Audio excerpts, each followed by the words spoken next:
What's up everyone, I'm the one and only Zage, and we'll be ending the long age pirate debate that's been in the community for years upon years, that being Roger vs Whitebeard, and who truly was the strongest pirate in their era.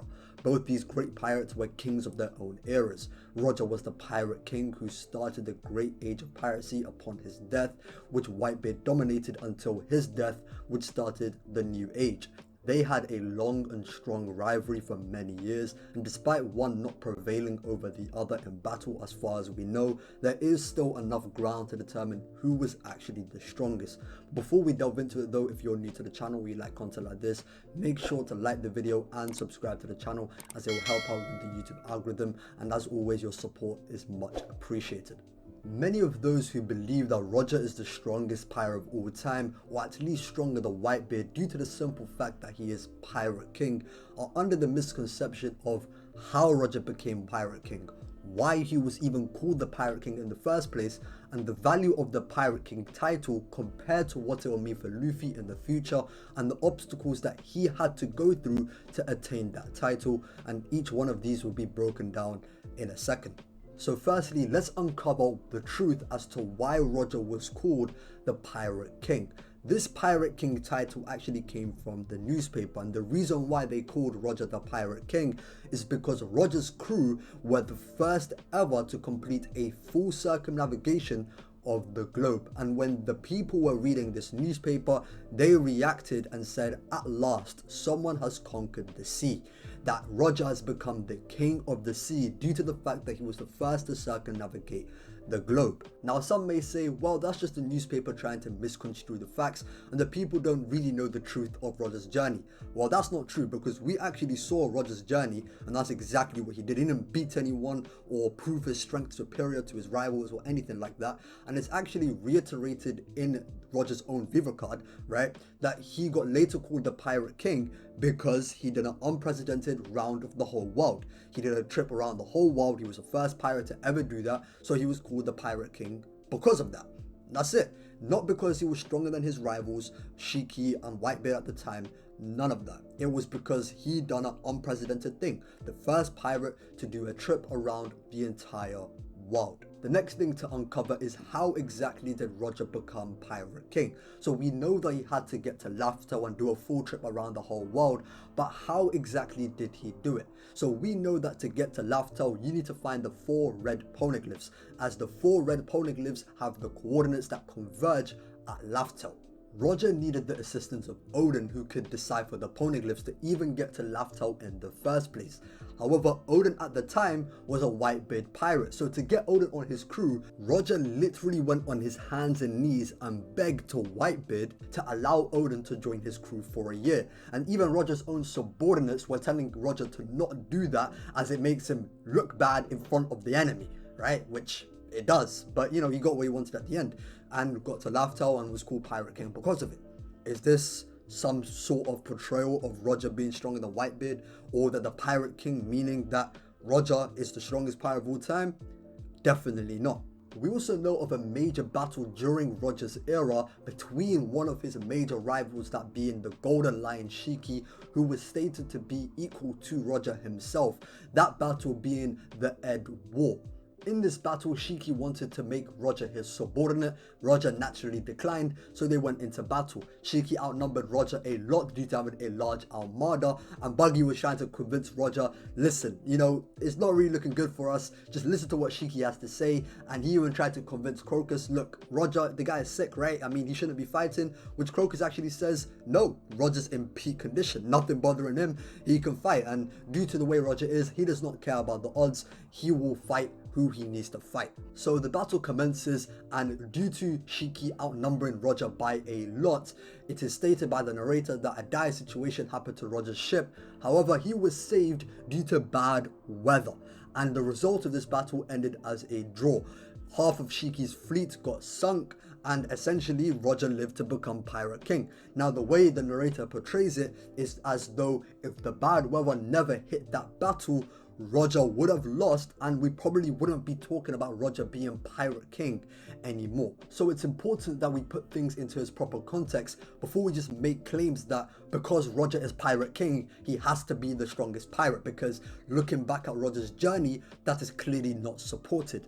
Lastly, and most importantly, what the Pirate King title meant for Roger in terms of his strength is not the same as what Luffy's title of Pirate King will mean for him and his strength.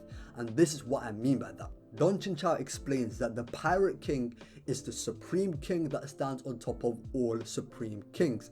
He further explains that to become Pirate King, one needs to trounce the Yonkos and the Admirals to achieve that title. Luffy even says this to Fujitora, that if he can't defeat the Yonko and the Admirals, he can't become Pirate King. So here's a clear difference on the different obstacles that Roger and Luffy had to go past to become Pirate King. In Luffy's era, you need to challenge the emperors to become Pirate King, because they are in possession of the road poneglyphs, and if you don't have the road poneglyphs, you can't get to Laugh-Tale. It's just that simple. In Roger's era, there was no target for all pirates to go for. Shiki was not going for the One Piece as we know it. Whitebeard doesn't even go for other people's treasures to begin with. And Roger, we literally saw in his journey, aside from sneaking into Big Mom at the time, who was a lot younger and wasn't as powerful as Roger, couldn't really contest him at all, right?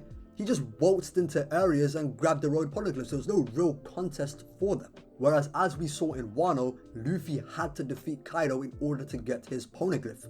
Roger never had a situation like that. So already, the obstacles and the value of what Pirate King means in terms of a strength title isn't even the same to begin with, and you can't compare statements made in this current era and what it means to be Pirate King in Luffy's era and compare it to Roger's era. It is not the same. Now, as for Whitebeard, it was stated in the River card that Whitebeard attained the title of the world's strongest man even in Roger's era. Some people like to deflect by saying that Whitebeard is only stronger or equal to a sick Roger, because when they fought in Oden's flashback, Roger was sick. He's not as strong or stronger than a prime, healthy Roger. This argument is unfortunately easily debunked by the second rendition of Whitebeard's Viva card that was released alongside the Oden flashback, that states and suggests that Whitebeard was the strongest pirate even when he met Kozuki Oden, and that was before Roger became sick. Not only that, but this argument is almost framed in a way to make it out like Whitebeard only ever fought Roger when Roger was sick, and that he never actually fought a healthy Roger, when we know for a fact that isn't true. And in fact, the only time he fought sick Roger was the one time that we saw in the Oden flashback, as we know that Roger got his illness in the last 4 years of his life, and before the fight that we saw in the Oden flashback, all those other years prior, right, Oden was on the Whitebeard crew, and Oden hadn't met Roger until that fight. So we know that isn't true. And actually, Whitebeard told Shanks, right, when they met each other, that the Whitebeard pirates used to fight Roger's ship all the time.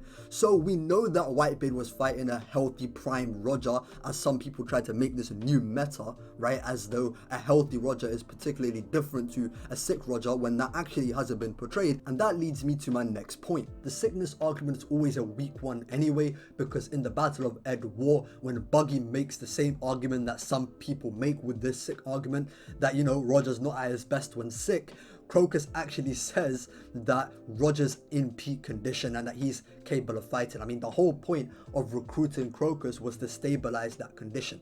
And the thing is that people try to essentially conflate what the effects of Whitebeard's sickness are in Marineford to Roger's. Just because Whitebeard's power and combat power declined due to his sickness and old age does not mean affected Roger the same way. I mean, Whitebeard got so sick and was old to the point in which Squado can catch him off guard. I mean, his observation Haki was severely cut, you know, in terms of its quality. So it's really not the same thing. It's never suggested to be the same thing.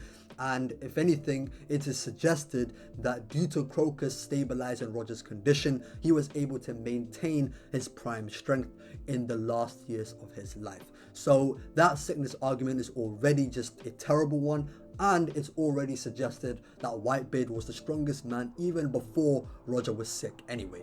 Some people also claim that Kaido said that Roger has the greatest Haki because he said that Haki transcends all, and he's talking about Roger conquering the seas. Well, you know, if we put this whole thing into context, we already know how Roger conquered the sea. It was not due to his strength or Haki, it was due to the fact that he was the first to circumnavigate the entire world. So that's already out the window, but that's not what Kaido is saying. All he is saying is that Haki, or the strongest level of Haki in this specific context, is what's required to reach Roger's level of strength, not a strong Delphi. That's all he's saying, because, you know, Luffy has Gear 5, the mythical Nika is a strong Devil Fruit, but Kaido's trying to make the point that it's not your Devil Fruit that will allow you to accomplish what Roger accomplished, it is your Haki.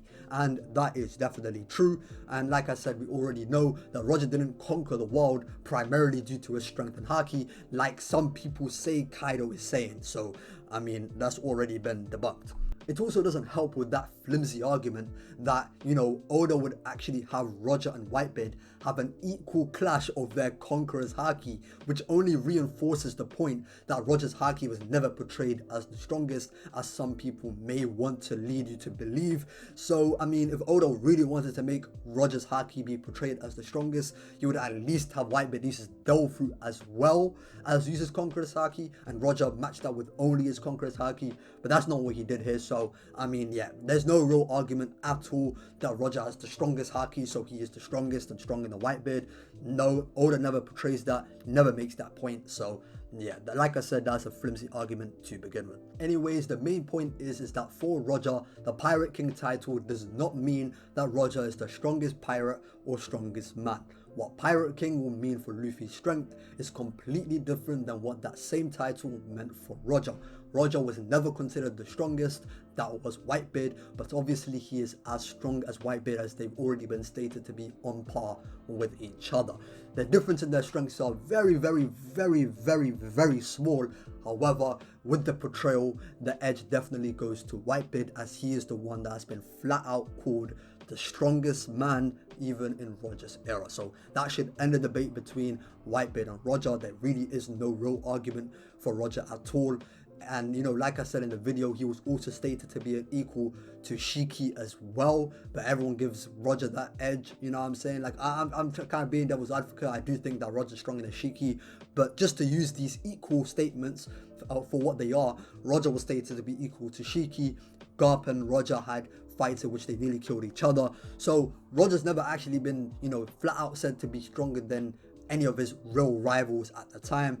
But some people love to say he's the strongest for no apparent reason, simply because he is the Pirate King, and for other reasons that I may have stated in the video. Anyways, like I said, that pretty much concludes it all. If you enjoyed, make sure to like the video and subscribe to the channel. That would be much appreciated. As always, I've been the one and only Sage, and until next time.